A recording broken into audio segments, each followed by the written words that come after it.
Haleluya. Jangan duduk dulu saudara. Saya mengajak untuk kita memberikan sebuah pernyataan kepada Tuhan sebagai ungkapan syukur kita bahwa kita telah dibawa masuk di tahun yang baru. Kita buat deklarasi, nanti saudara menirukan setelah saya. Letakkan tangan kanan saudara di dada kiri. Saya mempersembahkan tubuh saya sebagai persembahan yang hidup, kudus dan berkenan kepada Allah. Inilah ibadah saya yang sejati. Saya tidak menjadi serupa dengan dunia ini.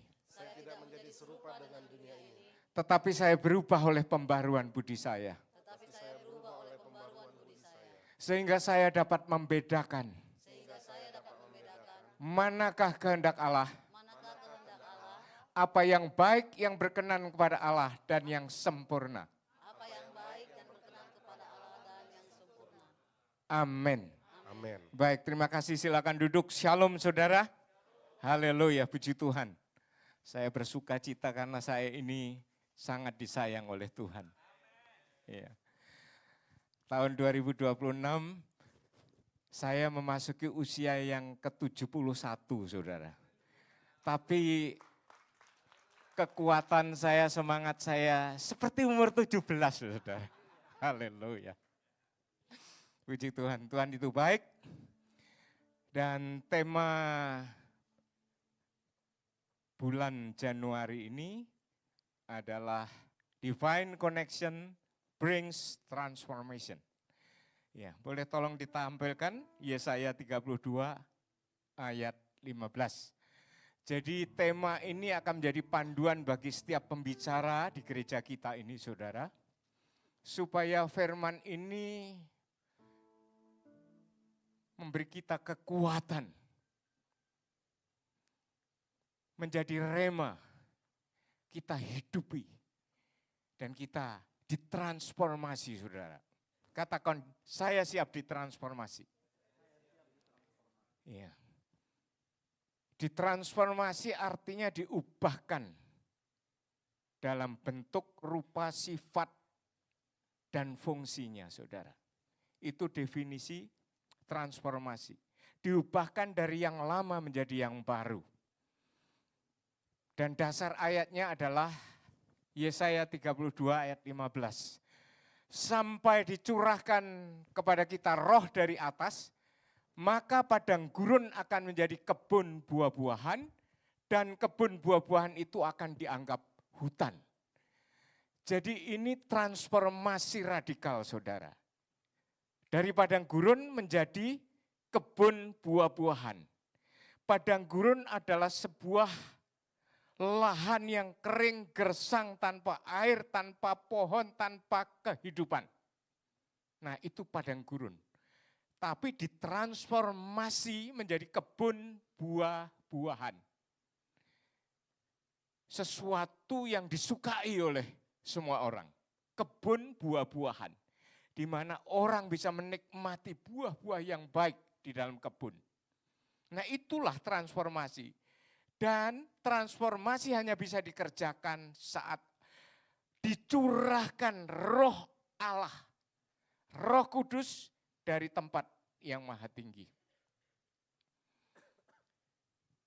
Puji Tuhan, selama ini kita hanya mengenal bahwa padang gurun ini seolah-olah sesuatu yang tidak ada gunanya. Tetapi kenapa diciptakan? Tapi mari saya mengajak saudara untuk kita mengerti. Padang gurun adalah sebuah tempat yang istimewa di hadapan Tuhan. Ulangan 8 ayat 2 saudara. Ulangan 8 ayat 2 kita akan belajar dari sini.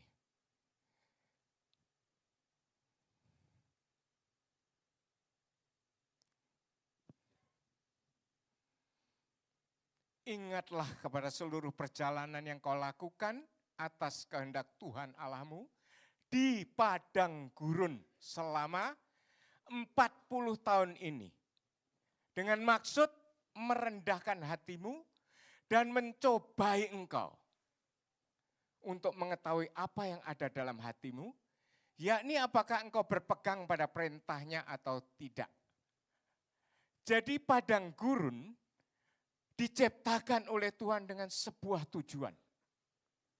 Yaitu merendahkan hati, mencobai, menguji. Ya. Jadi padang gurun ini juga tempat yang istimewa bagi Tuhan. Untuk merendahkan hati umatnya dan mencobai apakah mereka taat atau tidak. Ya. Jadi padang gurun dipakai oleh Tuhan untuk membentuk sebuah karakter yang unggul, saudara. Orang yang lulus dari ujian padang gurun, mereka menjadi orang-orang yang sangat hebat. Tercatat dalam kitab kehidupan dan dibicarakan sepanjang masa. Mereka adalah Musa, mereka adalah Yosua, mereka adalah Kaleb. Mereka lulus dari ujian padang gurun. Dan mereka menjadi inspirasi bagi setiap orang percaya. Bahkan padang gurun ini dipakai Tuhan untuk menampilkan seorang nabi yang luar biasa, Yohanes. Dia memulai pelayanannya di padang gurun, saudara. Ya. Matius 3 ayat 1 dan 2. Jadi Yohanes pertama kali tampil, dia berkhotbah di padang gurun. Jadi di padang gurun itu ada suku nomaden. Ada orang-orang yang memang bisa hidup di daerah yang gersang seperti itu, saudara. Yohanes tampil, ayat 2 coba ya, saudara bisa baca bahwa ini benar-benar di padang gurun. Dan dia berkhotbah yang pertama apa? Bertobatlah sebab kerajaan surga sudah dekat. Yohanes tampil dalam pelayanan pertamanya di padang gurun. Lalu ingat, Yesus memulai pelayanannya dengan memberikan dirinya dicobai iblis di padang gurun. Matius 4 ayat 1 dan seterusnya, itu ayatnya.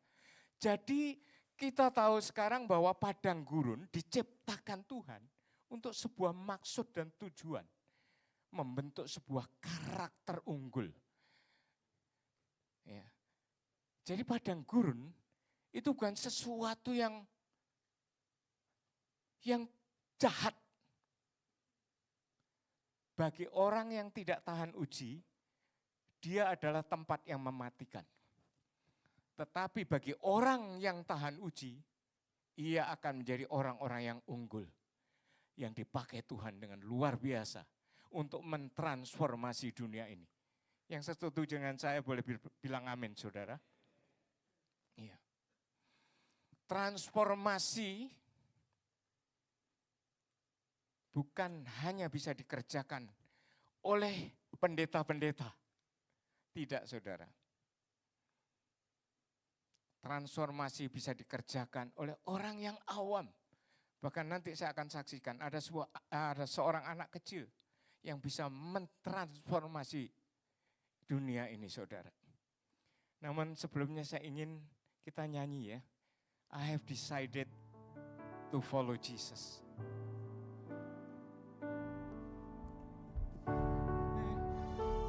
To follow Jesus, I have decided to follow Jesus. I have decided to follow Jesus. No turning back, no turning back. I have decided to follow Jesus. I have decided to follow Jesus. I have decided to follow Jesus. No turning back, no turning back. Lagu ini sangat memberkati saya dan menginspirasi saya, saudara. Lagu ini muncul dari sebuah true story, kesaksian yang benar-benar terjadi di abad 19 di tahun 1800 sekian.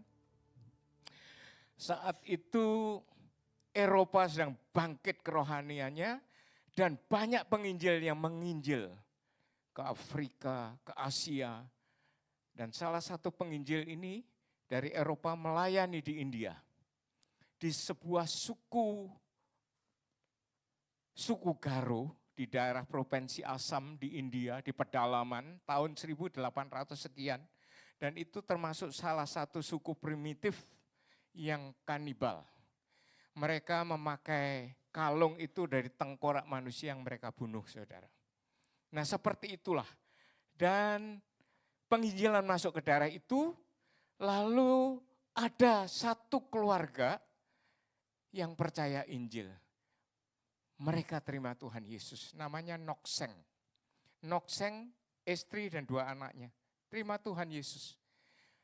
Dan orang yang sederhana ini, dari suku primitif ini, mempengaruhi beberapa keluarga-keluarga yang lain untuk menerima Yesus dan percaya Yesus. Akibatnya fatal, saudara. Ketua sukunya yang masih primitif ini memanggil seluruh warganya ngumpul di lapangan, termasuk Nokseng dan keluarga. Lalu ketua suku ini mengultimatum kepada Nokseng, tinggalkan kepercayaanmu yang baru, kembali ke kepercayaan yang lama. Kalau tidak, kami bunuh anakmu. Dan Nokseng menjawab, I have decided to follow Jesus. Dan kedua anaknya dibunuh, saudara. Di hadapan mata Nokseng dan istri. Lalu ketua suku bertanya lagi, sekarang maukah kamu meninggalkan agamamu yang baru, kembali ke agama yang lama? Kalau tidak, istrimu aku bunuh.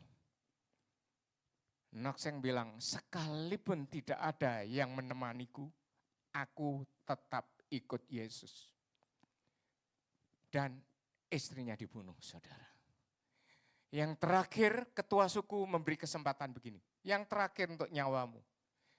Tinggalkan agamamu, kembali ke agama lama, kamu selamat.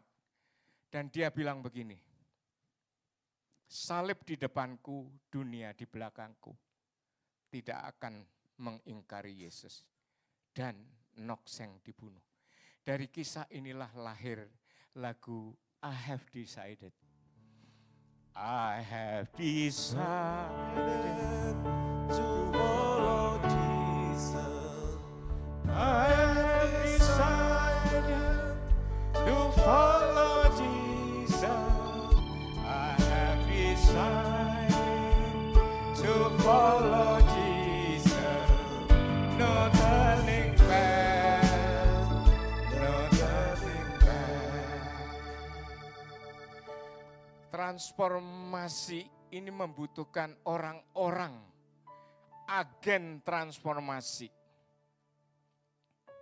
Tuhan pernah berkata begini dalam Yohanes 15 ayat 16. Bukan kamu yang memilih aku, tapi aku yang memilih kamu.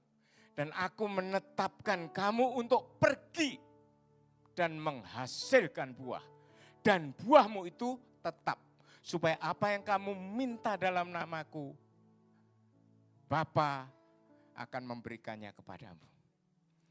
Jadi Tuhan sedang memilih saudara dan saya untuk menjadi agen transformasi. Yang siap dipilih Tuhan boleh berkata amin, saudara. Saya siap dipilih Tuhan. Dan saya memberikan diri saya untuk dipakai Tuhan. Menjadi alat untuk mentransformasi keluarga saya, komunitas saya, karyawan-karyawan saya. Dan saya telah melakukannya dari sejak masa muda saya, saudara.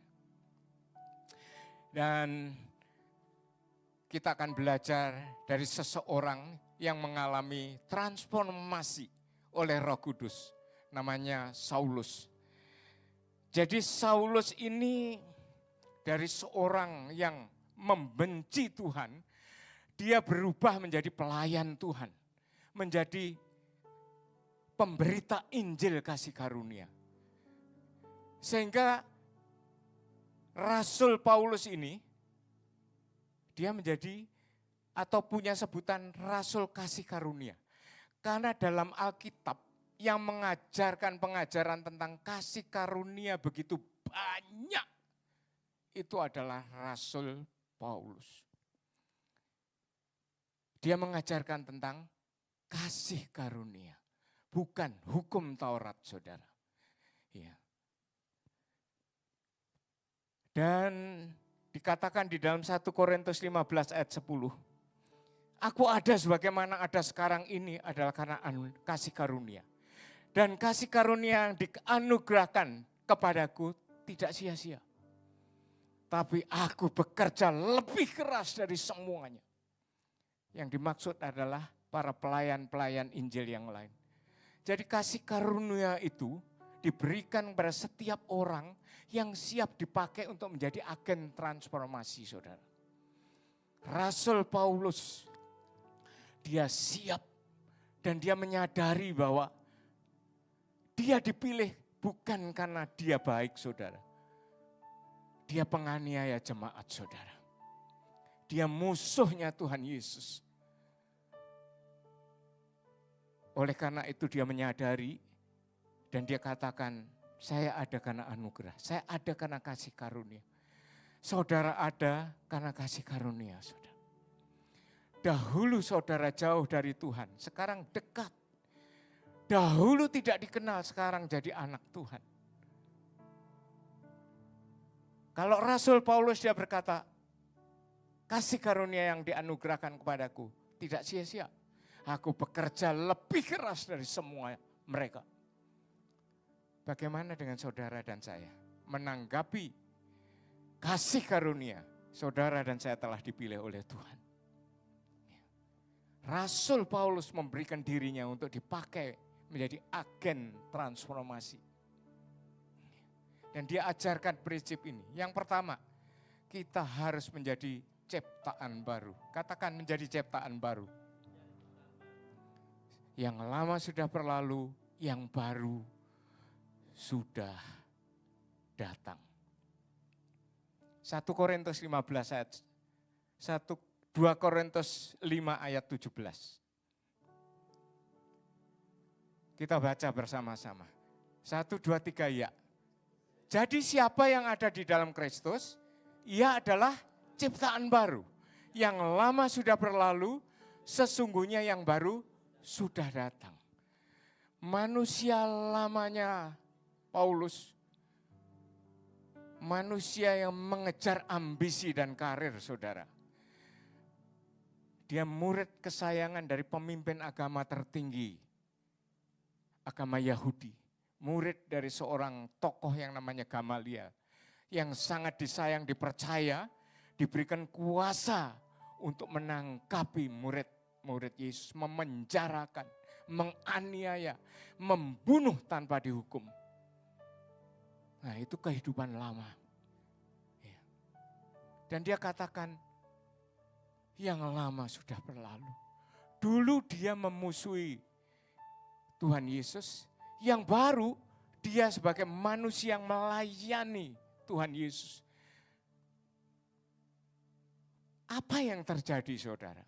Yang pertama, yang tentu dialami Rasul Paulus, yaitu pembaharuan akal budinya, pembaharuan pikirannya. Dan dia tulis di dalam Roma 12 ayat 2. Janganlah kamu menjadi serupa dengan dunia ini, tapi berubahlah oleh pembaruan budimu, sehingga kamu dapat membedakan manakah kehendak Allah, apa yang baik, yang berkenan kepada Allah, dan yang sempurna. Dalam Efesus 4 ayat 23, yang dibaharui roh dan pikiran, saudara. Nah ini yang perlu kita alami. Di tahun yang baru, kita perlu dibaharui dari pola pemikiran yang lama, saudara. Selama ini mungkin kita hanya mengejar karier, mengejar kesuksesan. Tapi Rasul Paulus pada waktu ia ditransformasi, ia mengatakan yang lama sudah berlalu, yang baru sudah datang. Dia hidup bukan lagi untuk dirinya sendiri. Dia hidup untuk Kristus, saudara. Segala yang lama dia katakan, aku menganggap rugi semuanya itu. Dan menganggapnya sampah supaya aku dapat memperoleh Kristus. Filipi 3 ayat 7.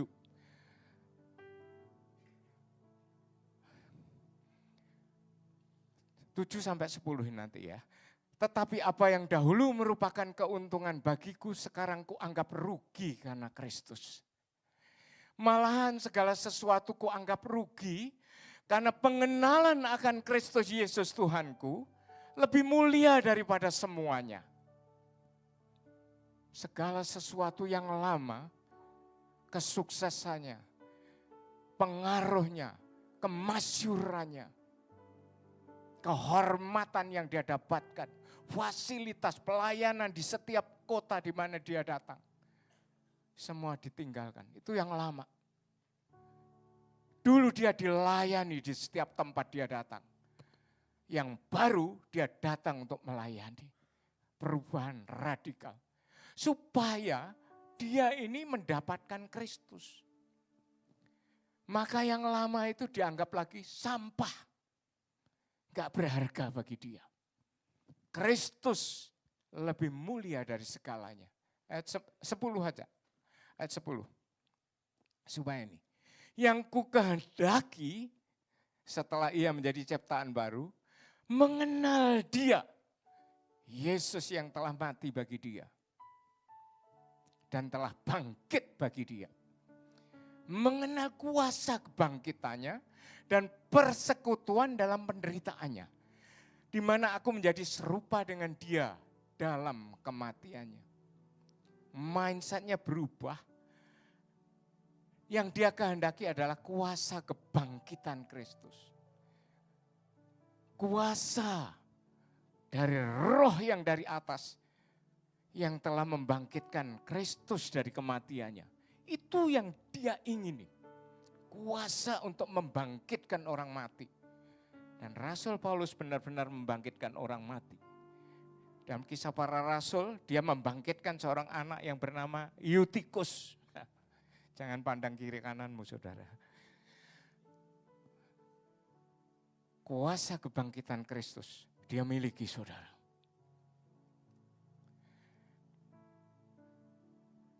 Tetapi ada harga yang harus dia bayar, saudara. Dia menjadi serupa dengan Kristus dalam kematiannya. Yesus mati sebagai martir. Rasul Paulus pada akhirnya juga mati sebagai martir, saudara.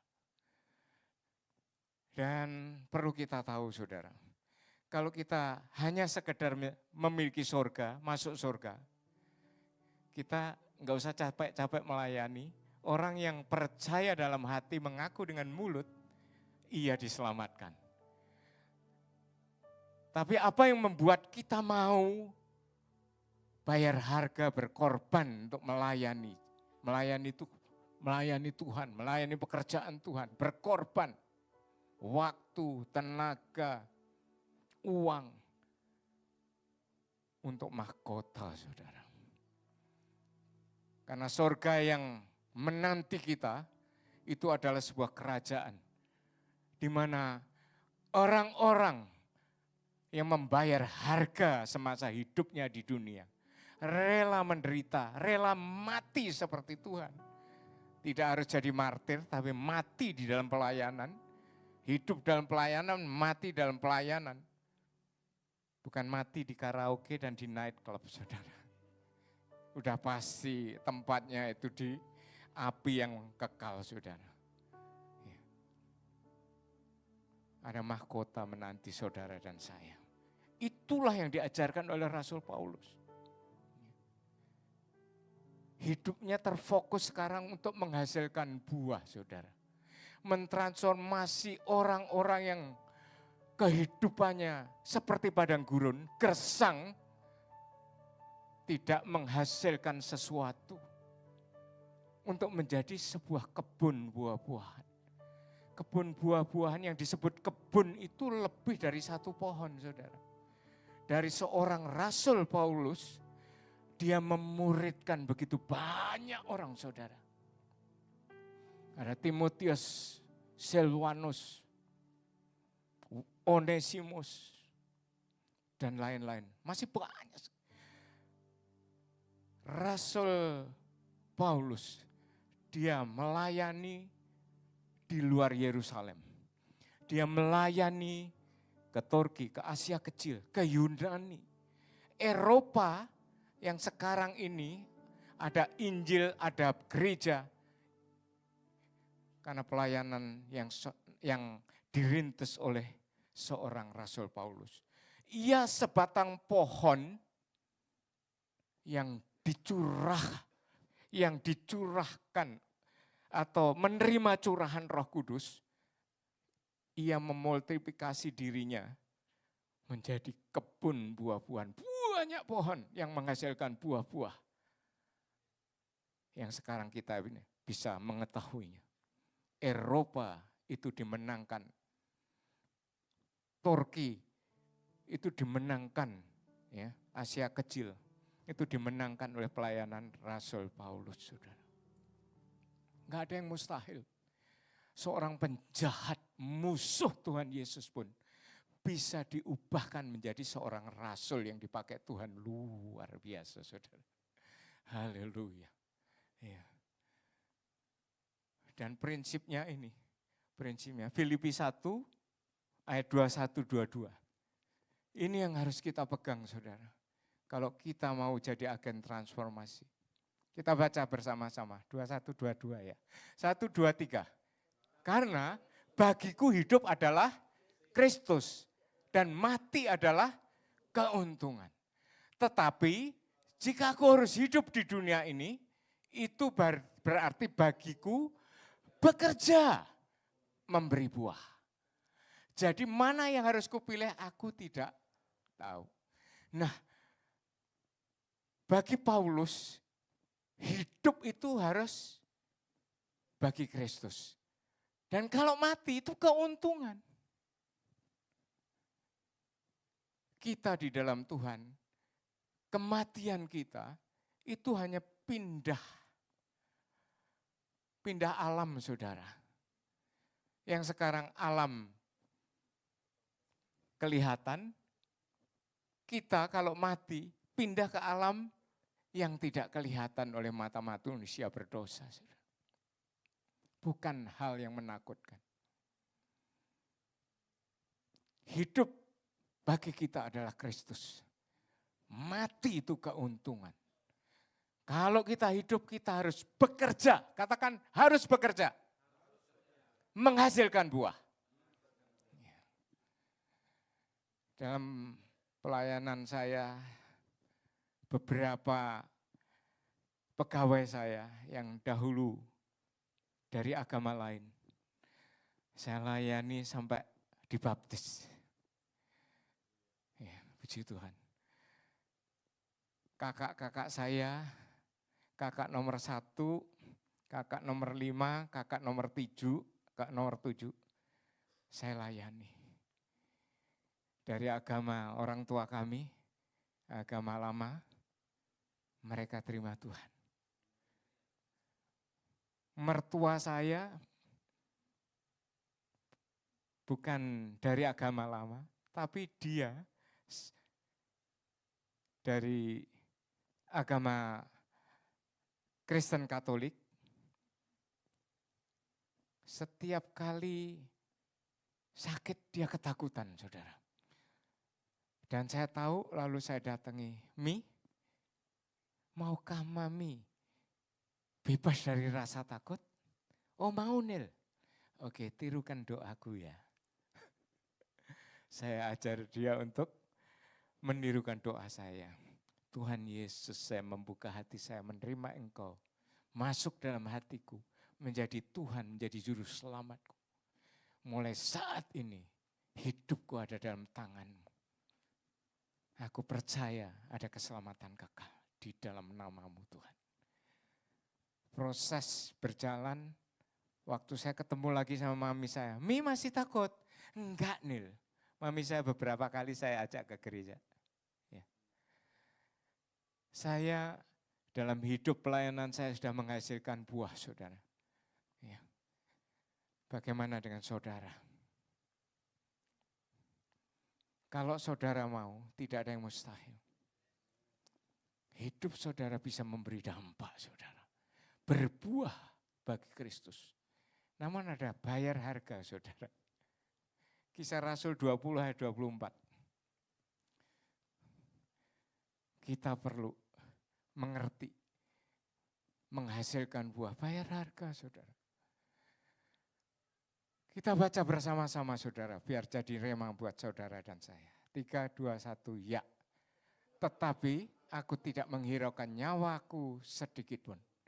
Asal saja aku dapat mencapai garis akhir dan menyelesaikan pelayanan yang ditugaskan oleh Tuhan Yesus kepadaku untuk memberi kesaksian tentang Injil kasih karunia Allah. Rasul Paulus katakan, aku tidak menghiraukan nyawaku. Aku tidak menghiraukan kematianku. Asal aku bisa menyelesaikan pelayananku. Setiap saudara yang dipilih, dianugerahi, diberi tugas untuk melayani Tuhan. Saudara harus siap bayar harga. Tidak harus mati sebagai martir, saudara. Tidak. Itu karunia yang sangat istimewa untuk orang-orang yang istimewa, saudara. Karena enggak banyak orang yang siap mati untuk Tuhan. Ya. Dan Tuhan tidak menghendaki kematian saudara sebagai martir. Itu hanya orang-orang yang khusus, yang dikhususkan oleh Tuhan. Tapi Tuhan mau saudara menjadi agen transformasi, memberi dampak, memberi pengaruh saudara. Ayat terakhir dan saya akan saksikan sebuah cerita. 2 Timotius 4 ayat 7 dan 8. Goalnya ini saudara. Aku telah mengakhiri pertandingan yang baik. Aku telah mencapai garis akhir. Dan aku telah memelihara iman. Sekarang telah tersedia bagiku mahkota kebenaran yang akan dikaruniakan kepadaku oleh Tuhan, hakim yang adil pada harinya. Tetapi bukan hanya kepadaku, melainkan juga kepada semua orang yang merindukan kedatangannya. Semua orang yang merindukan kedatangannya ini, semua orang yang telah dipilih, yang telah pergi menghasilkan buah, yang menjadi agen transformasi. Kepada mereka telah disiapkan mahkota kebenaran, saudara. Dan saya merindukan itu, saudara. Saya akan menyelesaikan pertandingan saya dengan baik. Sampai garis akhir dengan tidak bercacat celah di hadapan Tuhan dan di hadapan manusia. Memelihara iman dan saya akan menerima mahkota kebenaran, saudara. Saya menceritakan kisah seorang anak namanya Tin Kolsteren, warga Belanda, umur 5 tahun saudara. Suatu hari anak ini sakit mendadak, panasnya tinggi sampai 41 derajat, umur 5 tahun. Papanya membawa dia ke dokter, diperiksa dengan teliti, dan keluar hasilnya. Hasilnya adalah sebuah vonis yang membuat syok keluarga ini. Tin Kolsteren didiagnosa menderita kanker otak. Dan umurnya diperkirakan hanya 1-2 tahun ke depan. Paling lama. Lalu Tin Kolsteren harus menjalani kemoterapi, saudara. Jadi pada waktu dia menjalani kemo yang pertama, itu kan tidak menyakitkan. Dia masih happy-happy aja. Dan dia tanya sama dokter begini, dokter, apakah ada anak-anak lain yang sakit seperti saya? Dokter ini menjawab begini, banyak anak-anak di dunia ini yang sakit seperti kamu. Tetapi mereka tidak seberuntung kamu. Kamu punya papa yang sanggup membiayai pengobatanmu. Anak-anak lain tidak ada. Mereka anak-anak yang kebanyakan hidup miskin. Waktu Tin 5 tahun ini mendengar itu, ada sesuatu yang mengganggu hatinya. Waktu dia pulang, dia ngomong sama papanya, Papa, aku harus cari uang untuk biaya pengobatan anak-anak lain yang gak mampu berobat, Papa. Papanya menangis terharu dan tidak menggubris. Anak 5 tahun ngomong, Papa, aku harus cari uang untuk membiayai anak-anak lain yang sakit seperti aku. Seorang anak umur 5 tahun terinspirasi untuk menjadi agen transformasi. Dan saya percaya ini pekerjaan Roh Kudus.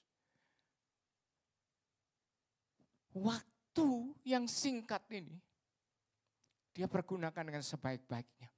Besok pagi Tin kecil ini, ketemu mamanya dia ngomong, Mah, bolehkah aku pinjam atau minta kutek?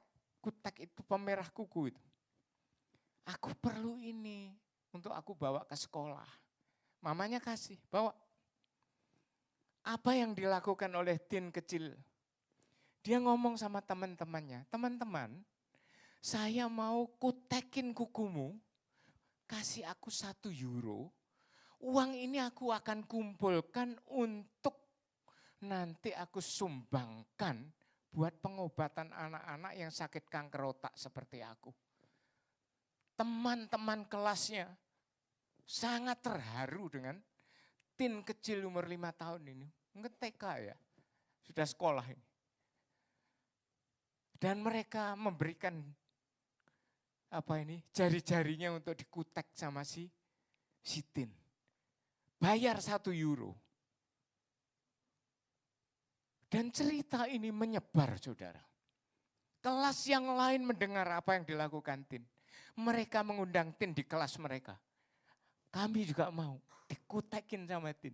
Tujuannya apa? Mau menyumbang 1 euro.